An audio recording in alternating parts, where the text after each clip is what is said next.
Welcome to Season 7 of the Retail Tea Break podcast. My name is Melissa Moore, the Retail Advisor and Rethink Retail Top Retail Expert for 2024. Each week, I'll be joined by industry experts, retailers and brands to dispel the myths, share knowledge, and give you an insight into the retail industry. Listen back to previous episodes on your favourite podcast platform or, of course, on YouTube. And while you're there, please do subscribe to the podcast so that you get to listen first every single week. So in the meantime, grab that cup of tea, sit back and listen in to Season 7 of the Retail Tea Break podcast.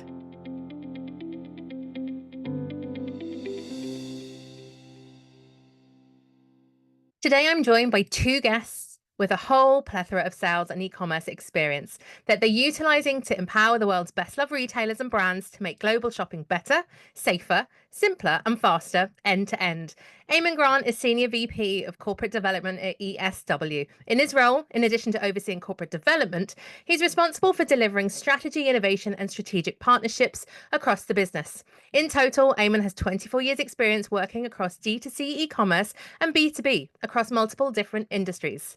Alongside him today is Jonathan Sheard. John brings more than 20 years sales and business development leadership experience in payment, fintech, logistics industries to his role as VP of Sales at ESW UK.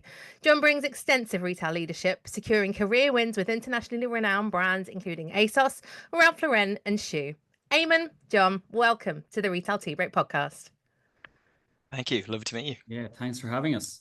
I'm delighted to have you here and I'm fascinated to have this conversation because, you know, what you do there, as I kind of talked about in the intro there, making global shopper better.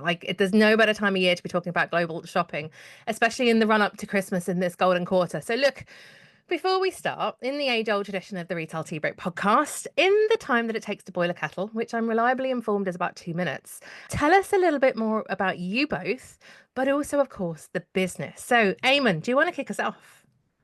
Yeah, so thanks for having us on. As you said in your intro, I'm look after corporate development with ESW. My background is wide and varied, and there'll be not enough time to cover it all. But the long and the short of it is I've been involved in both small and large businesses over the last 20 odd years, and mainly involved in the technology and the commercial side, and somewhere in between is where I tend to work well. And I've worked with Samsung across Europe. I ran online shopping for Supervalu, and I also worked in insurance. Now, if you can find a logical reason how all those things are connected, that'd be great. But I'm still trying to figure it out myself. But yeah, that's my background in ESW. I'm responsible for the corporate development side of things, so setting a clear strategy and agenda in terms of where we're going, and then trying to figure out how we're going to get there is a core part of my role. So yeah, I work very closely with what I only just discovered, John, the younger than me, John Sheard. So yeah, so myself and John work very closely together on developing enterprise deals as well. Fantastic. John, you've got to take us from there. Absolutely. You've only just discovered I'm younger than you, Yeah. Eamonn. Oh, God, unbelievable. Yeah. So, I mean, I've worked in retail, you said at the beginning, circa 20 years, always in a sales side, predominantly in payments and a little bit in logistics. So you probably recognize Klarna as a brand. So I spent 7 years sort of launching them in the UK. And then more latterly InPost, which is lockers and out-of-home delivery, which is also becoming very prevalent in the UK. So I bring both those levels of expertise into the ESW world, which is quite relevant because ESW covers all of those things and more. So I love understanding retailer problems. I love talking about customer lifetime value and growing sales. So that's very much my background and really very much what ESW is about, but more from a sort of complex sort of international standpoint. Is it worthwhile me just giving you a quick minute on ESW and what we do? I'd love to, because again, it's interesting that you say you're a cross-border commerce solution provider, but for lots of people listening, that's nice. Yeah. What does it really mean? Yeah, okay, so I'll do this as quickly as I can. I have a very slow boiling kettle. But yeah, so basically we help retailers and brands scale internationally quickly and effectively. Okay, so when you look at it from a customer journey standpoint, it's about delivering a domestic experience to the customer wherever they're shopping in the world. So we would cover storefront translations through to checkout localization, through to localized delivery options, right through to returns, and all of the chewier side of international commerce that's wrapped around that. So think about all of the trade compliance complexities, the duties and tax management. We manage all of that on behalf of a brand, and we operate as a merchant of record. Okay, so really we're allowing retailers and brands to focus on what they're good at, which is merchandising, making and selling great products. And we deal with the chewier side of getting those products to that customer in the most effective way possible. We've been in business since 2010, so we have a lot of experience in this space, and we work with some of the world's largest well-known brands, so the likes of Nike, Max Mara, Lululemon. So we've got a lot of experience in the business, a lot of knowledge, and really it's how do we help retailers not only with the technology platform but also what they do with that to get the most out of that international proposition. That's great, because it really That's it. sounds like, as you say there, John, that you're allowing the retailers and brands do what they do best, Yep. and you're taking the headache out of everything else, because the retailers get to talk to the customer, be with the customer. You're going to make sure everything else happens seamlessly. Yeah, that's exactly right. And I think retailers and brands are very good in their core markets. You know, when you think about the experience from a consumer in say the UK domestic market, you know, it's usually a good experience, and international customers have exactly the same expectations. You know, they don't think geography, they just see brand and product. And that's a real challenge for retailers, is like, and it's not just about, like I said, the technology. That's the hygiene piece. It's like, well, what you really need is what the guidance around the cultural nuances of the different markets. What are the expectations of those consumers? What are the different segmentations of those consumers? What's your pricing strategy? That's the how do you do it, and that's the bit that also makes the difference, and where you really bring that technology platform to life. Wow, I love this. Eamon, then when retailers come to you, what are the challenges that they're dealing with? What's pushed them to the point to, I suppose, pick up the phone, to email you on? How much trouble or how many issues are they dealing with by the time they do finally come to you?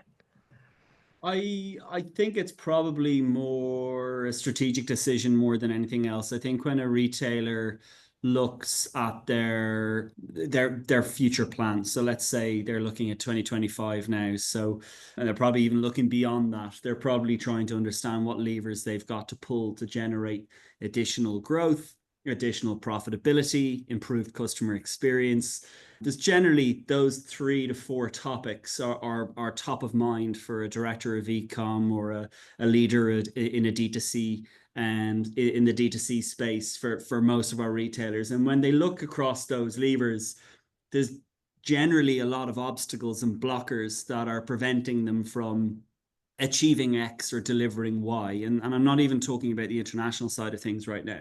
It might be development capacity in their internal teams. It could be budget limitations in terms of expanding logistics warehousing or introducing a new tool or whatever that might be. There's always blockers, there's always challenges, and things are not always as simplistic and as easy as they seem. So where we tend to come into conversations is when they do look for these levers and they look for this upside or growth or opportunity. When it comes to international, a lot of blockers tend to come up. It's a complex element of D2C. It's a complex and still to be solved aspect of developing international commerce for any brand or business.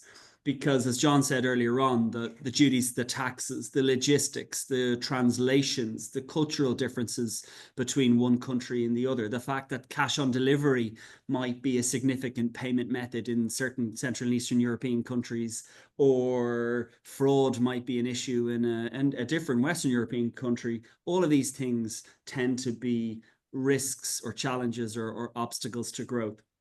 And where we tend to filter in is by looking at that international opportunity and looking at growth. There tends to be prioritization that happens in businesses, and they will, as John said, they'll tend to focus on their core markets. So they might quite quickly say, right, well, UK, Germany, US, they may be their biggest opportunities, their biggest markets, and the opportunity might be the biggest for them in terms of growth and opportunity and overall scale. But the calculation and the opportunity with all the other markets can deliver a significant amount of value for them. So where ESW really adds a lot of value is that it has simplified and it has made all of that a lot easier for a retailer to access. So a retailer can come to us and it can open up into 200 markets in 140 odd different currencies, multiple, I think 90 odd languages. All of that complexity is eliminated. We have all the right local carrier relationships in place in terms of delivery and fulfillment and pickup and drop off, including omni-channel. And all of that is available with a simple integration. So by integrating with ESW, it removes all those blockers and allows them to prioritize what might have been otherwise impossible or further down the line for them, and enables them to pull that lever of growth for their business. So we're finding a lot of retailers will start with us with one country or a small group of countries, and then quite quickly realize that there's a significant upside and opportunity for them to grow with us. And we're seeing it even as recently as this morning with a retailer talking about huge increases in conversion off the back of working with us.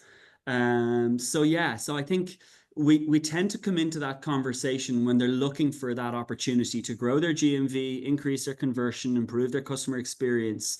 We tend to be the answer for a lot of those questions when it comes to international and cross-border.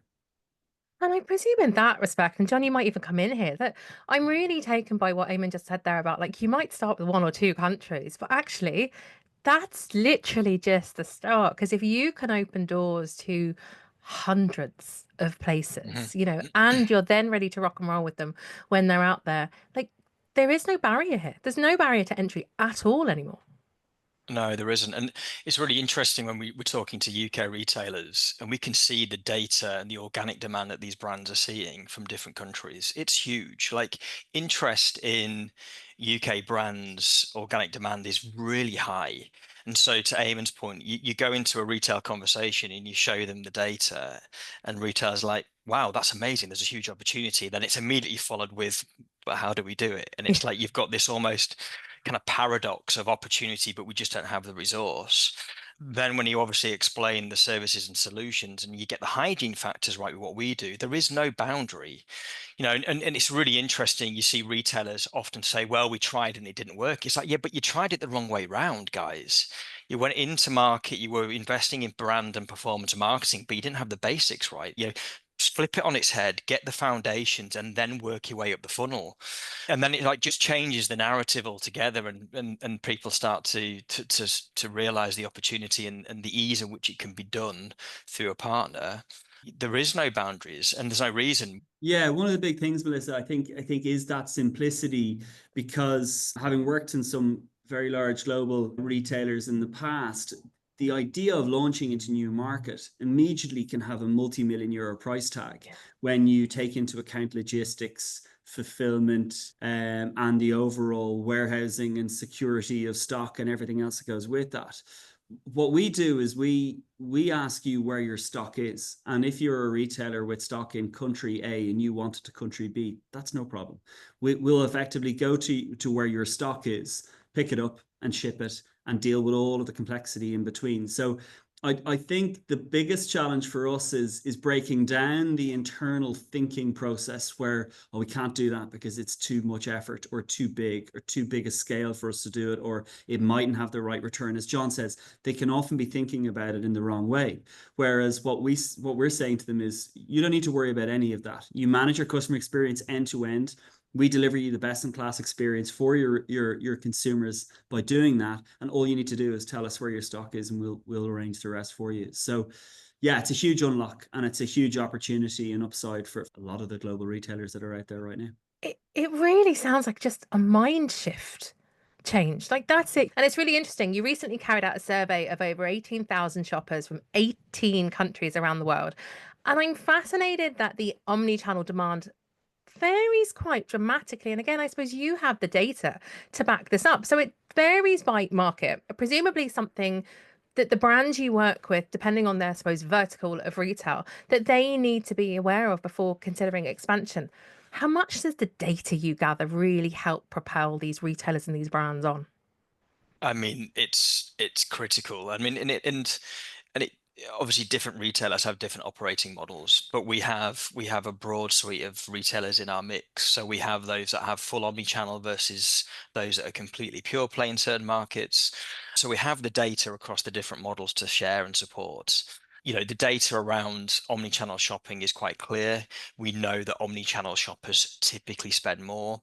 Omni-channel retailers, the operating model tends to work with consumers more, especially with the way that we tend to work as consumers and the way that we operate, especially with our sort of hybrid lifestyles. So we absolutely are there to support, and we cover all different models. So we're there as a guiding hand to really recommend, and it's really important that we have the solutions to support that operating model as well. So I liken it to a graphic equalizer. We provide all the different graphic equalizer pieces, and our job is to have as many of those as we can, and then we provide the guidance and advice around where you move the sliders, so you have a very specific model for that retailer in that market. But yeah, we've invested really heavily in omni-channel, certainly for those retailers that already have omni-channel presence within international markets, or maybe those that are looking to do it, and we have the data to support it. And that might be buy online, pick up in store. That might be buy online, return to store. Or Eamonn was talking about stock. We can also do buy online, fulfill from store. So all of a sudden, we're starting to look at different models that start to unlock store inventory in other markets. So you think about that domestic consumer promise again. You're starting to offer that within a D2C environment within that market as well, whilst linking it to store. So there's lots of strings to the bow that we can now bring to the party in that graphic equalizer, and we can start to figure out where do we put the sliders to make that work perfectly for you. But yeah, omni-channel, if you can do it and you've got the coverage, it's obviously, it makes most sense. And we're really speaking to the customer. That's what I'm really hearing from that, John. Is just, what, whatever way the customer wants to shop, wherever they want to pick it up, you're going to magically appear, and it's going to make it work for the brand, which has to be enticing for them. As you say, if they have this set up initially, you do the rest. And that's what I'm really hearing here is we're going to meet the customer wherever they need to be, and we're going to service them properly. Exactly that. Well, if they do it domestically, remember the domestic customer promise, like why would you have something different internationally? If you've got store network, then you need to have the same. They're going to have the same expectations. So get consistency.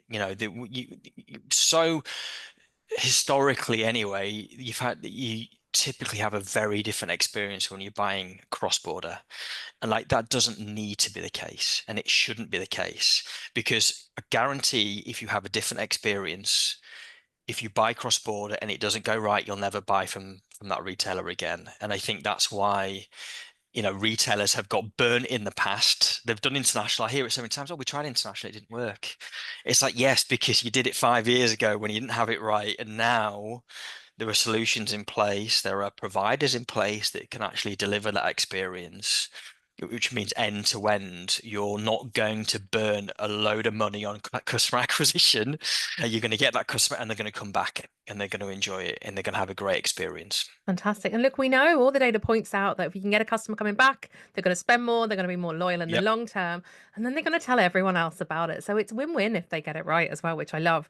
But Eamonn, does it matter in that respect what a brand is selling? Because in my mind, and I think of the way I shop, there are certain categories or items that I might buy that I don't care where they're coming from the world. I'm after that brand and that's it. I don't care where the fulfillment's coming from. But are there certain categories that you suggest might lend into this or lean into this a little bit more than others?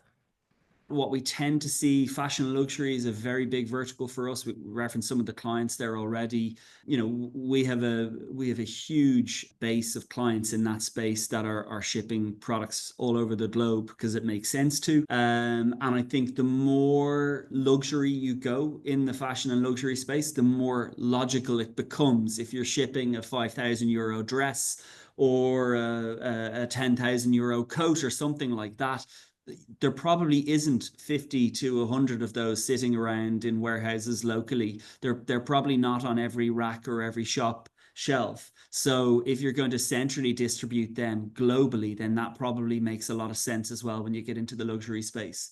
But we also do very, very well in consumer electronics and digital goods, in beauty. So the smaller the product item, obviously, the easier it is to ship. So yeah, the only thing that I suppose impacts us is the economies of scale, and the overall price point. But it's getting more and more efficient and more effective the larger we get, and the more we solve as we go on, because what we're solving at the moment is probably the frontier end, or the more complex end of direct to consumer and e-commerce. It's the easy side of e-commerce is already commoditized in its technical capability, and a lot of the earlier stuff that we would have done, payment methods, languages, things like that you take that for granted at this stage. You expect to have a website translated in your own language at this stage. A lot of consumers will expect that out of the box. But the further in you go, the more complex you get. We're continuously solving for those opportunities. It's fantastic. And actually, it's really interesting then to hear about, I suppose, taking the luxury market for instance. John, I suppose we've spoken a lot about retailers and brand, but coming back to what Eamonn said there, I'm fascinated by the customer perspective on all of this, because obviously you're not working directly with these consumers or these shoppers, but how seamless then does this experience become, and how much more valuable is that then to the retailer or the brand, knowing that their journey, their experience just becomes completely normal? They've no idea what's going on behind the background, nor should they if they're spending 10 grand on a coat. No, exactly. I mean, it has to be completely seamless. So, it's all about the consumer experience, and it has to be absolutely top notch. And so we talked about customer lifetime value, and it's all about that. So it's about driving that front end conversion on the checkout to start with. So does that align with their expectations? We have lots of data around, the impacts of not meeting expectations and all the different areas within a journey, a web journey, where the customer will drop out. But also, probably more importantly is the shipping and the returns journey, because it's the post purchase. That's the most difficult bit, if we're honest about it. The checkout piece, the technology bit, is actually the easy bit. Getting that product to the customer, and when you're thinking sort of luxury brands and sort of higher value, the expectations disproportionately increase. So it absolutely has to be top notch. So that customer wants to know when they're going to get that product. They want to have an accurate estimated delivery date. They want to be informed throughout that journey. They don't want to be picking up the phone if they can to ask where their order is. If that happens, then already you're on a downward slope. And if they get that product and it isn't what they want, then they need to make sure they can get that back to the retailer or brand as quickly and as easily as possible. That's a good example, John. Just to cut across you there, apologies. That the likes of the "where is my order" piece is something that is so simplistic, so basic in its delivery, and so fundamental to an experience for a customer. And that's something we're actually utilizing AI for internally in our product set and our business at the moment, because the complexity for us, or for a retailer trying to do that cross-border, is that they could have dozens and dozens of carriers. They could have dozens and dozens of fulfillment partners, with potentially further aggregated fulfillment partners below that as well.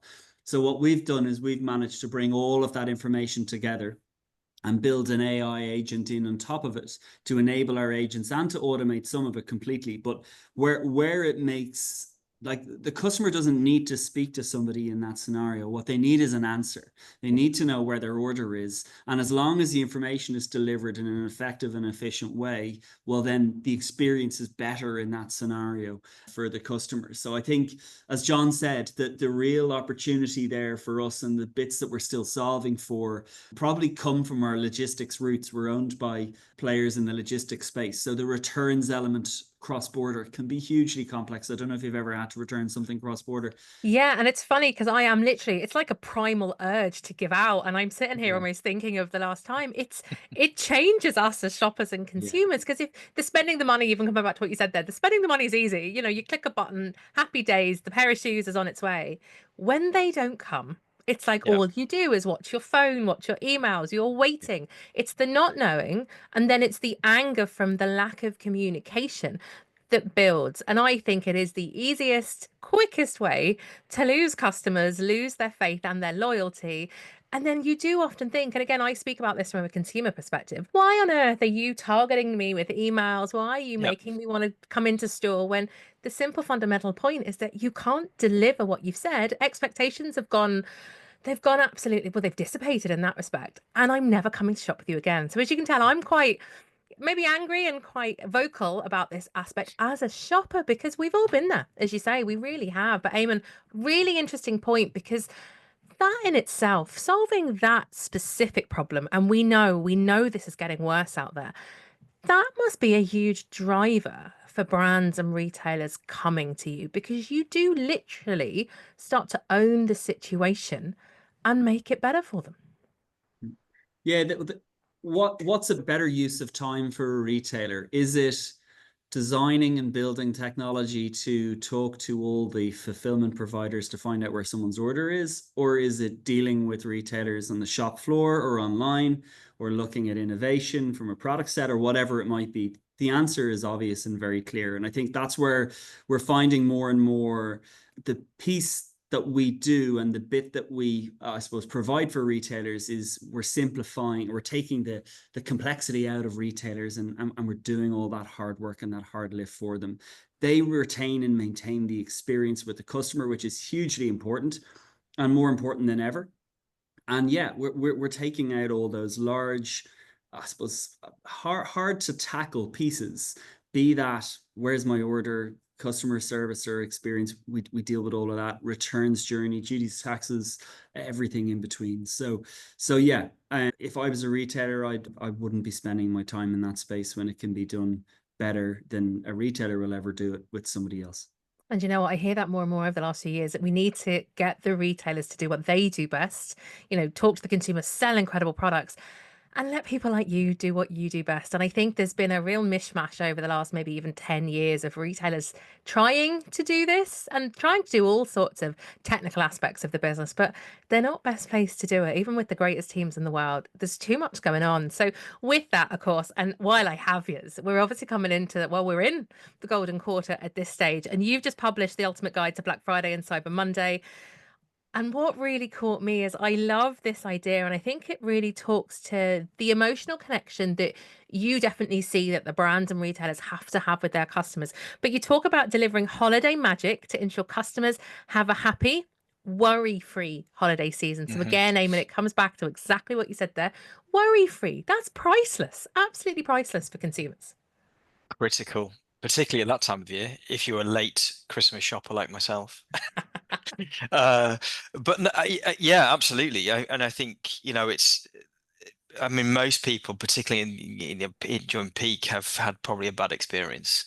I certainly have. And if you're buying for somebody else, if it's a present, just that level of anxiety is just increased that little bit more. So I think, again, everything that we've talked about is just amplified that little bit more because there's anxiety, because there's nervousness about the time of year, and there's history of people not delivering or retailers not delivering. So getting that bit right is just absolutely critical, and the end-to-end piece. And as we said earlier, it's not the on-site piece, it's the delivery and the returns piece that's key. And if you get that bit right, you're in a good place, and that customer is going to come back and shop again and again. The behaviors have changed as well, Melissa, at this time of year. Like, I think we've gone sort of full circle from everything happening, on one day. Now, obviously, that Yes. is different in each country. So Black Friday, ironically, Black Friday is not the same in each country, and you have multiple different festival related sales holidays that happen the whole way from the end of October right through. And even in Europe, I know when I used to manage the full commercial stack for D2C and Samsung, the Black Friday peak would happen on different dates across a 2 to 3 week period, which is very hard when you're trying to explain to a global team that are trying to centralize this unique content that all has to drop at a certain moment and a certain time. And then you tell them, well, it needs to go 3 weeks early in Milan. and 2 weeks later in Warsaw. But I actually really like that, Eamon, because obviously, like there's an election looming here in Ireland. We've obviously got an election looming in the US as well. So again, we know these economic factors, these political factors have a huge play on how shoppers shop. They might not think it does, but the data certainly shows us it does. So again, it's fascinating then that you're having those conversations to say, let's do this across the globe, but actually let's localize it at the same time. It has to be localized, and it has to be localized into individual markets, and Europe is probably the most extreme of all of those. So yeah, your creative, your copy, your launch dates, and the way in which you phase your sales has to change for each individual market. And yeah, we see that in ESW as well. We see it globally. Like right now, we're on 24/7 shifts at this stage in terms of support across multiple functions and within our team and into our partners as well. So every minute of every day has been monitored with, absolute focus to ensure that nothing is off and that nothing is out of sync. I think though the hope at the moment is that the real peaks have been sort of stretched out a bit. So Black Friday is now last year was 2 weeks. This year it's nearly 3 weeks in the core markets. So you're finding there's two kind of drivers of that, the two key drivers that we've seen over the last 2 years. The first is the marketing investment needed to go all in and compete for one day with everybody else all at the same time becomes uneconomical from a profitability perspective. So what we started to see 24 months ago was the what would you call them? I suppose the risk takers were investing their marketing budget earlier than they were in previous years, where the cost per click was cheaper, or the advertising spend or the TV spend was cheaper. So we think we've seen that now spread out over 2 to 3 weeks at this stage in terms of the main core Black Friday, Cyber Monday markets. That also is really useful from a fulfillment and logistics perspective, because rather than that landing in, I don't know, John, what was it, 650,000 orders I think we did in a 10-day period last year, 380 or 600 orders a minute at one point. Like, by being able to spread that out a little bit, even just a little bit, it takes a little bit pressure off the core fundamentals that's needed behind the front end of a website. And I think that's happened, which is great. We're still going to see massive peaks, but it will be blended out. And in a global organization like ours, we can blend it even more. But I think we're now tuned to a place where, pretty much any spike that we can see or we could foresee, we're well ready for, and we're very, very much set for it. So yeah, I think we learned a lot in COVID as well. I think you had the double whammy of COVID with store closures.